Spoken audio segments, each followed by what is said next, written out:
Hi everyone, this is Paul Menig with Business Accelerants with our podcast discussing how business leaders can accelerate profitable growth to get more money from the business and more time for their lives. We dive into the trends driving business, the 8 drivers of business value, and the 7 forces to align for business success. Here with me today is Steve Miller of Heceta Group. Heceta is a famous lighthouse here in Oregon along the coast. Heceta's guiding light is the use of data technology to drive informed business decisions to accelerate business. Stephen is well qualified to talk with us. Looking at his background, over 30 years ago, Steve was working on cybersecurity for the Department of Defense. And for the last 17 years, he worked at IBM, leading the acceptance of data science products and establishing the profession of data scientists in the industry and in academia around the world. Welcome, Steve. All right. Well, thank you. I'm really glad to be here. I appreciate the chance to have this conversation. You bet. That was a brief synopsis of your background, and I picked out 2 little things. Why don't you tell us a little bit more about your background and the formation of Heceta Group? Okay. Heceta Group, sorry. Yeah. It's great. Heceta Group is we're a new consultancy. There's 3 of us here in the Portland area with a broad background. One of my partners is a former Army Ranger. Ooh. Right? Yeah. So another is came here from France a number of years ago, and so he's super personable, and we're a great team. So really glad to be reaching out to the area and with the skills that we offer. What are the names of the other 2 All right, people? So Dr. David Reed and Dan Nicolay. Okay, now you told us, so one of those is the French guy and one is the Army guy? Yeah. All right, Yeah. okay. Yeah. David Reed, when he, after leaving the Army, went and got his PhD in computer science.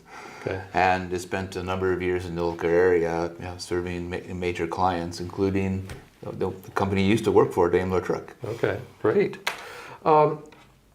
The first question we talked about is, I run across at least the term big data many times. Deep learning, as I talk about autonomous vehicles, for instance.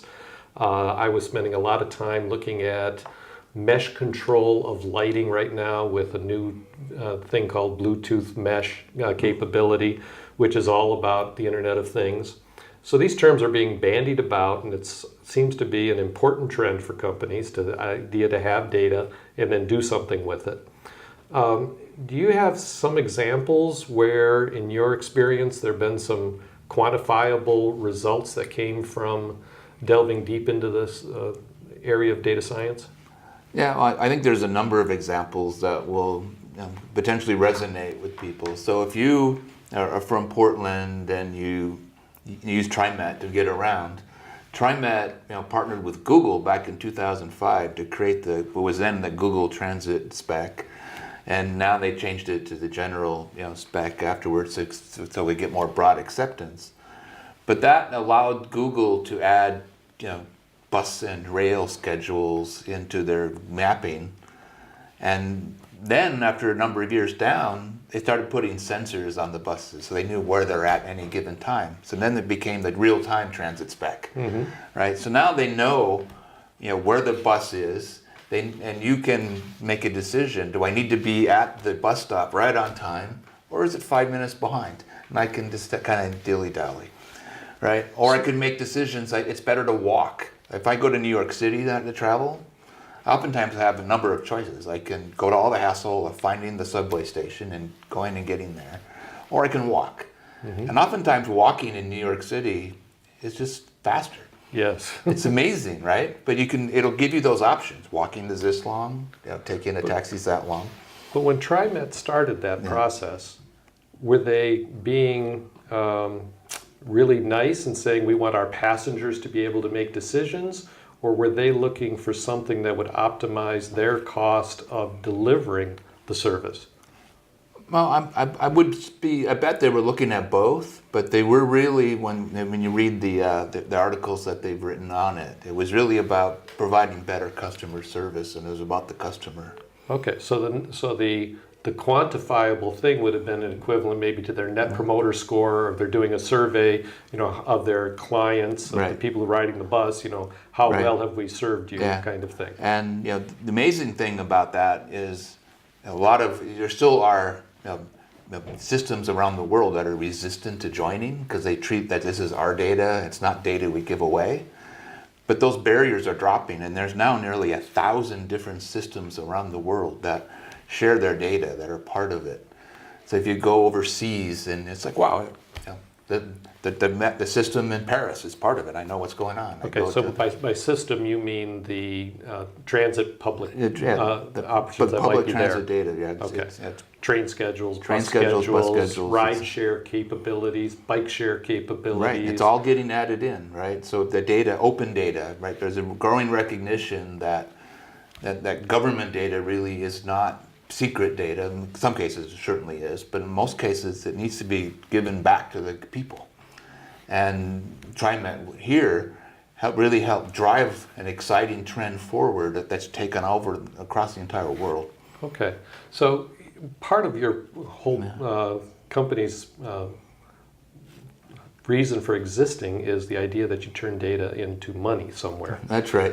Okay, so if we look at this situation, so the government, which we pay for to some degree, decides, oh, we're going to give away all our information for free. But by the time it got back to me, the bus rider, I suspect somebody in there in that process is making money. It might be they sell me an app for 99 cents on my iPhone, or they don't sell me anything, but they force me to look at ads, and so I become a way. So Right. What can you tell us about that example of where people are making money? Well, if you look at it from Google's perspective, right, it's yet another piece of data that they now know about you if you're using their service, right? They know where you're at, they know where you want to go, right? And they collect all of that data, and they can then infer different things about you as a person based on that data, right? And you can go to Google today, there's a way to ask them, hey, I want to see everything you have about me. And so I put in that request a couple of weeks ago, we came back, it was 50 gigabytes. Oh. And I actually needed to go buy a new drive, so I decided I'd pass on it at that moment. But if I really wanted to spend the hours to go figure out what that 50 gigabytes really is, but that's what Google knows about me, just because I use Gmail and I use Google Maps and I use YouTube and I use all these services. They know a lot about us, right? And that's enabling them to provide stronger, better services to people. But it's also potentially a bit unnerving that so much of what we might think about ourselves is actually known. I think that was part of a Senate hearing or a House hearing last week, wasn't Right. it? Yeah, exactly. Right. Facebook got pulled into that, right? Yeah. And so they for a number of years they were making their social map available to people to grab it, and then they came back and said, well, maybe that was not such a good thing. And from their point of view, it was not a good thing for two reasons. It gave them bad press, but the other reason it was they actually realized that they can profit from that data especially if they don't give it away. Yeah. Right. So they still have all that information, but they're going to profit, right? So if a candidate wants to come in and reach all those people the same way that the other people were doing it, that's still going to happen, but they're just going to pay Facebook. Right, so Facebook wins. Right, there's this temporary little fluster. Right, it's unfortunate that they got called up in front of the Congress, but they're just going to continue to make more money because that data is not going anywhere. But what I would expect that advertisers are going to be paying money to Facebook as well, and they're going to make money based on the information they get, so that they can target the ads better, that they can improve their product offerings, or whatever it is. So a lot of people are going to be making money off of that free data that we paid for with our tax dollars, right? Yeah, for free data or the data that we volunteer. Yes. Right. Just think about all the businesses that have been built on data that we freely give to them. TripAdvisor, right? Our reviews, we happily type our reviews in. We don't get paid for it. LinkedIn, right? We type in our resumes. We don't get paid for that. And if we want to get value from the data we put in, we have to pay them money to get value back. Right? So there's lots of businesses like that, right? And sometimes they're based around habits, right? Or hobbies rather than habits, maybe it's both. but I love to drink really good beer, right? So I use an app called Untapped, and I can check into the beers I drink. I can rate them. I have friends on there, and we toast each other's drinks. I can see how other people rate beers, and it's amazing. That's just capturing a hobby of mine in a really cool way. Did I just hear I can virtually clink glasses or something on your app? Yeah. Okay, cool. Interesting. I clinked glasses with my wife last night at dinner, so we didn't do it virtually though. Right.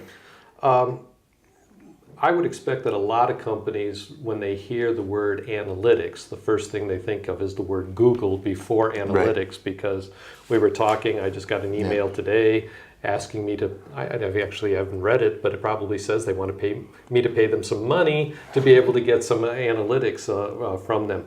What comments do you have about Google and analytics? Well, yeah, Google's been at the forefront on the web of really helping, A, monetize it, but also B, helping people see what's actually happening. And when Google first came out, they would record the search patterns in your log request. So you could go, and if you wanted to find out why were people coming to your website, you could just go to your own log, right? And that's how you get it. But over time, Google realized that they were leaving money on the table, so they stopped writing that data there, and you would have to go to the Google site to try to get it. And the way they would do that is, oh, you want that information? You can get it you can still get it, but it's going to be kind of delayed by a month or so. You can go to Webmaster Tools, you can see what are the most common searches that are bringing people to your site. But if you want it now, and you really want to see what's happening right now, we're monetizing that through the Google AdWords platform. And you're going to choose which keywords that you want people to bring in there too. You can also choose what keywords you don't want to include. Because oftentimes when you have a business, right, it's like we have our business name also overrides a bit with the lighthouse on the coast, right? Mm-hmm. So we don't want to be, if we're choosing to advertise, we would have a negative keyword for lighthouse, for example, because we don't want to be paying because somebody was looking for the lighthouse, not for us. Right, so it's extremely powerful, and the more traffic you have, they're including the ability to look at age, and to look at where you live, if they know whether you're married or not, right? So you can do really incredible search parameters based on who do you want to target. Mm-hmm. You can do the same thing on Facebook, incredible targeting of who you want to reach, who you do not want to reach, and for the marketer, that's gold, because in the past, you would choose, okay, well, I want to advertise on the local TV station, and maybe they would give you some control over which shows to have your ad run on, and then you'd have to make some educated bets. Well, who watches that show? Okay, so it's the local football team, so you got a pretty good idea who's going to be watching the Ducks play, and you probably just ruled out all the Beavers fans, right? But at least you got to the Ducks fans, right? And you could advertise there, and you'll be able to make some money. But you still don't really know whether they're after your product or not. So it's the huge difference between advertising the old way through these broader channels where you don't really know who you're reaching, you kind of know, to being able to very fine tune who's going to see your message. And you're going to know whether they took action or not. They'll give you numbers like how many views it got. They'll tell you how many people clicked through on it. You can see what pages they visited after they came to your site. All this detail is incredible for the marketer to understand how are people responding to your messaging. And if you're an e-commerce site, you can really get down even deeper into amazing detail. We're recording this in a library right now, and outside of our room here is the typical rack of magazines. Right. And as you were talking, I'm thinking what we didn't have for data when it's just a magazine subscription. We know that so-and-so of a certain age at a certain address subscribed to this magazine. And I don't know about you, but when I subscribed to magazines, they just tended to pile up and up and up, and I never got around to reading them. And if I looked at them, maybe I paused for a fraction of a second on a page, maybe to look at it. But now we know whether or not I paused for 30 Yeah. milliseconds, maybe. Yeah, you have a lot more knowledge about how much time they're spending there. If it's a long time, you don't really know if they got up to go get some fresh cup of coffee. But if they come back and they're still there, right, and they continue to take action, right, you're learning things. The other things that they can do with some of these technologies is they can do heat maps, right, where they can see what part of the page are people actually looking at. Right, so that's Okay, amazing. when you said heat map, I came up with a different thing in my head because of my work with autonomous vehicles and Right. image sensors and cameras. But I understand what you're saying. That you could actually, in the Right. future, with VR and reality type things, if we have them, they're actually going to be able to tell where on the page. Right. You're saying they can do that now? Absolutely. How do they do Well, that? what they tend to do with these is they'll bring some people in and do a test of where they're doing. Yeah. Right, and you can kind of more subtly do it if you have a page that gets a lot of traffic. You can build your own heat maps based on where they click and where they don't click on the site.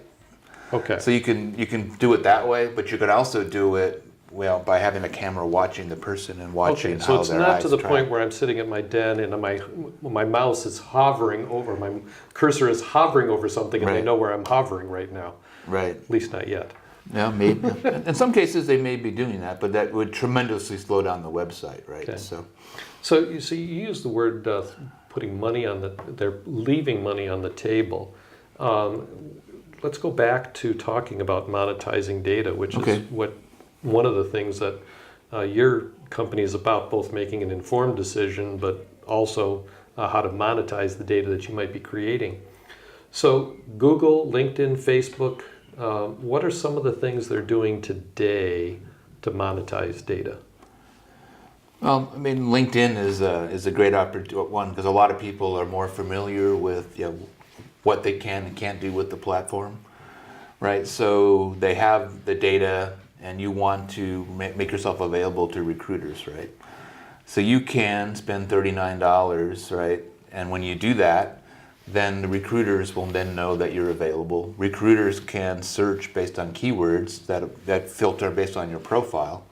And then so they can go, okay, I'm looking for somebody with these skills that lives in the Pacific Northwest, or ideally in Portland. And they can do that search, they're paying for it. So the data that we gave LinkedIn for free becomes this powerful tool for the people that are paying to use it, or even for the job hunter that wants extra access, right? So there's one way to monetize it, right? And what we were talking before we started the recording is I think LinkedIn's leaving money on the table today because there's things that people want to be able to do with their platform that they don't allow people to do it for. Because if you branch out of using LinkedIn just as a tool for job hunting and think about ways just to connect people together, there's no easy way to do that today, right? So if I wanted to, it's a real world example, right? So my college hockey team was competing in the national championship last month, which, well, they won.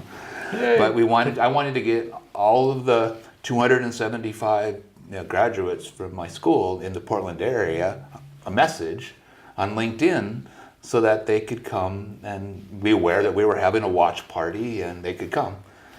It's not possible on LinkedIn unless they're all your friends.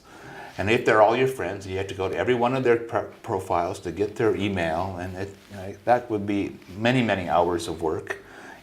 But imagine if I would be willing to spend for that one invite. Hey, would I pay $10 to get that message out? Yeah, right. That would be an awesome way for me to reach all those people with a message. Hey, we're having a watch party. Yeah. Right, and impossible because they don't offer that as a service. Okay. And I think Facebook has similar things where small businesses would greatly benefit from much more fine-grained targeting than they make available. Yeah, I had a thought as we were looking at our notes and as you were talking. You're from Minnesota and I'm from Michigan, and I've dealt in the transportation industry with quote unquote the big three for a good deal of my life. And so the big three have, it's sort of changed because Chrysler was part of Daimler and then it's now part of Fiat, but we still tend to think in the United States about the big three of Chrysler, Ford, and GM. But it occurs to me up there we have the big three of data, which is Google, LinkedIn, and Facebook. So there's a new big three out there. Yeah, or they add Amazon in there, right? And Oh, yes. Now they call it FANG. Netflix, they call it FANG. Facebook, Amazon, Netflix, Google, FANG. Ah, Right? that's an apt metaphor, I think, for what Could they're be. doing, taking a bite out of us in some cases. Right. Okay, so what are some cool things that are being done with data science that you see now? I know we talked earlier about Watson. You're probably closer to that than Right. anybody that I personally know, but I'm very impressed with the technology. Right, yeah. So on the more advanced side, right, so things that IBM or other researchers are doing with the ability to, to do healthcare with deep learning techniques, it's just amazing what they're doing. Right, so they're actually finding that they can program a computer to read MRIs or to read other scans for bone breaks better than humans. Right, it took a lot of humans to help train it to make that happen, and you still need a doctor to actually advocate that it's correct, right? Because the way the whole system is set up in our world is that the computers don't make the decisions, they advise the human, and the human still has to make the final call. But it's quite amazing, right? And they're doing the same thing in a lot of this advanced applying to cancer care. So there's a great example that they've been finding that if you have a really, really rare cancer and they can't figure that out, oftentimes by the time they figure it out, you're on your last days, weeks of your life. Because if you spent a lot of money on all the other techniques treating what they thought you had, but they didn't know what you really had. So if they could actually figure out that you have this really rare form of cancer in the first time you get diagnosed, that'll improve lifespans because you actually got to that person's problem right away. It also improves their quality of life during that time, and dramatically reduces the cost of healthcare because instead of squandering huge amounts of money chasing the wrong thing, they could actually go, oh, this was a really rare leukemia that requires this specific treatment. Yeah, I've read things in that area of the medical, because early in my career I worked on the first breast scanner detection circuitry at General Electric Research, so I tend to naturally look at those types of things. But I see two things that they're putting forward for the benefit of that. One is you get the results faster because the computers are readily available. It doesn't have to wait for the radiologist to come in and be available to look at something. And then secondly, it has been proven to be more accurate, and sometimes, as you say, in these things that a doctor may not have ever seen, the computer's been exposed to it, and so it's been able to make some diagnoses that would have allowed somebody to die earlier. Yeah, and a lot of times today, the radiologist doesn't have to come in, right? If something's important that needs their decision, right, they're doing it from their house, right? And so that totally changes, right? If they want to see 5 different radiologists, I'll look at it because it's not quite clear, right? 5 different radiologists all over the world can look at that and score it and make them come back, right? Yeah. So data is very powerful. So that's a good segue into this other discussion about when you try to sell the idea that data is going to be a better way of making decisions, you have to present it to some business people. Right. Now, we just talked about doctors. I can imagine that doctors are, push up their breast. Only I can do this. I'm the one that has all the training and everything else, and a computer can't do this as well. Right. And then I tend to see, and it's just a hypothesis, that a lot of business leaders come from a disc personality of I for influence, rather than the people who are data-oriented, that would be in the C kind of category. Just because business leaders are dealing a lot more with people, and so they have to be strong on people skills.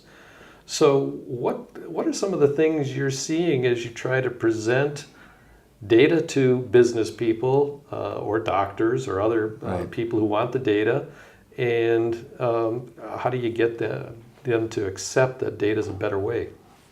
Yeah, so there's a number of obstacles there, right? So we'll use machine learning as an example, right? So machine learning is rarely about giving you an exact, precise answer. It's about making a prediction, right? So you have a hypothesis, it's going to do a lot of math behind the scenes, and it's going to say, 80, 90% of the time, right, this is the right answer, right? But there's always some fuzz, right? So a lot of business owners, they don't quite get the fuss. They want that precise thing, right? But it's really about the long game, right? If you make the 90% bet, most of the time you're going to win. Some 10% of the time you're going to lose. That's going to be okay. But that's a game changer in how you look at things that people aren't used to, right? They're used to going, this has always worked, I'm going to do this. They also are having to deal with an analysts who generally have a very different personality type, right? And they're not necessarily that great at selling their idea or telling the story, or even really properly informing that, here's where here's where this model isn't great, right? Here's where the risks are, right? And the manager or the decision maker then has to make a bet, right? Yeah.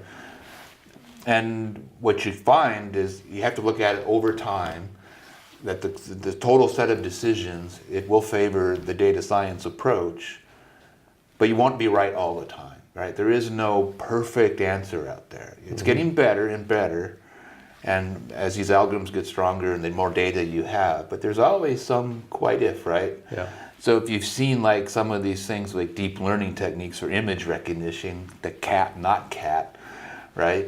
And it's most of the time it's right. But sometimes you find some other cat, the picture's at a weird angle, and it'll go, oh, that's not cat, right? But it actually was a cat, right? So that's where having a human weighing in on these is oftentimes really important. I had something in my head, now I just lost it. That happens. Let's talk about sports. We all love sports, and I often use, I talk about what's your game plan, which is your plan to grow and make earnings with your company. Sports is all about winning, but not necessarily, because winning creates more people who pay to come to see you, and so there is money somewhere in the process. But what are some ways you're seeing people apply data analytics to sports? Oh, there's this tremendous, right? So if you've watched Moneyball, right, and you watch the transformation and early transformation analytics in baseball, right, they started realizing that some of the things that they would think of as important that had been like, this is why we've always done it, right? We've always cared about who gets the most hits, right? All of a sudden, it was just like, well, now maybe it's actually more important that they get on base somehow, some way. We don't care how they get on, right? Whether it's a hit, whether it's a walk, whether it's a balk, right? Yeah, they got on base, right? And the people that get on base more often than others are actually more valuable than the people who are always swinging for the fences. Okay, so that short guy that has a very small strike zone just got better than that 6'4" guy who has a huge strike zone and keeps striking out, but occasionally gets those home runs. Right, yeah. So those home runs are certainly very exciting, and oftentimes if the people before him are the ones that have a high chance of getting on, those home runs become much more valuable because it's 3 runs, it's 4 runs. Okay. Right. So so there's different ways to look at it, but they're looking at so many more things now because now they can measure. Like what earlier about heat maps and how people look at a screen. Now they're doing heat maps with players on the floor, right? So they can look at. We're talking basketball or hockey now. Basketball or hockey. Okay. Right. Not baseball. I mean, there's not much heat, I don't think, to baseball players. Yeah. No, but it's more about where does the action happen, right? Where are the shots taken over a course of the game, right? Yeah. And where are the shots that are taken? Where are they going in from? Right, so they'll know with a lot of data that's collected over a long period of time, they can. If we make these plays, our chances of scoring a goal in hockey, for example, are going to go up. Yeah. Right, and you see a lot more acceptance of skill players in professional hockey than you used to 10, 15 years ago.